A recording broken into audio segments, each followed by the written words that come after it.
نكشف وبيطلب منا فحوصات وعملية. مركزنا بيتميز بتقديم خدمة طبية متميزة ومتكاملة، يعني المريض بيكشف ويعمل فحوصات وكمان العملية في زيارة واحدة. كمان مركزنا رائد في علاج الشخير ومشاكله، وتشخيص الشخير وعلاجه بيحتاج فحوصات دقيقة. عشان كده المركز مجهز بأحدث المناظير الخاصة بالشخير والجيوب الأنفية والحنجرة، سواء كانت ريجيد أو فليكسبل، والمريض بيقدر يشوف مشكلته على السكرين، سواء كانت لحمية، سواء كانت حاجز أنفي، سواء كان سقف حلق، وبياخد تقرير كامل ومصور بحالته. بالإضافة لكده مركزنا بيقدم فحوصات سمع كاملة للأطفال والكبار، ولدقة النتائج الفحص بيتعمل داخل حجرة سمع معزولة، وكمان فحوصات ضغط الودن الخاصة بالأطفال بتتم بالكمبيوتر، وكمان النتائج بياخدها في نفس اللحظة اللي بيعمل بيها الفحوصات.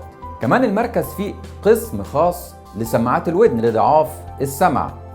تطور الحقيقة السماعات وتكنولوجيا السماعات بقت شيء فوق الوصف، عشان كده السماعات اللي بنستخدمها في مركزنا كلها ديجيتال وصغيرة جدا داخل الودن، يعني ولا هتظبط ولا حد هيعرف كمان انك لابس السماعة. كمان المركز فيه قسم للتخاطب وتنمية المهارات، حتى لو الطفل عنده مشكلة في الحروف وتأخر في الكلام، مركزنا فيه متخصصين لجلسات التخاطب والتوحد، وكمان عمل اختبارات الذكاء IQ.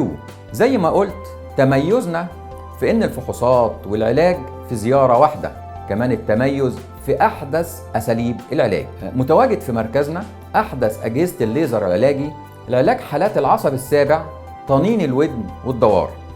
كمان متواجد اجهزة الراديو فريكونسي اللي هي التردد الحراري اللي بنستخدمها في عمليات الانف والحلق بتخدير موضعي وفي دقائق صغيرة. مركزنا سباق في فكرة الكشف والفحص والعلاج في زيارة واحدة، عشان كده طرق علاجنا كمان مواكبة لأحدث تكنولوجيا في العالم، وهو تكنولوجيا الكوبليشن، وده طفرة في عالم الأنف والأذن والشخير.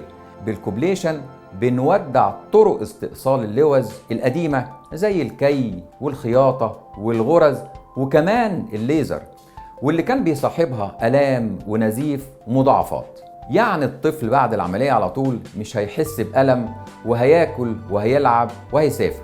كمان الكوبليشن لعمليات الشخير وغضاريف الأنف وتجميل سقف الحلق واللهاه تحت تخدير موضعي بدون ألم وبدون نزيف وبدون تخدير وبدون قعاد في مستشفى وتضييع وقت وفلوس. كمان بيشرف مركزنا بالتواصل مع المرضى من داخل وخارج مصر، بحيث هيكون الكشف والفحوصات والعملية في نفس اليوم.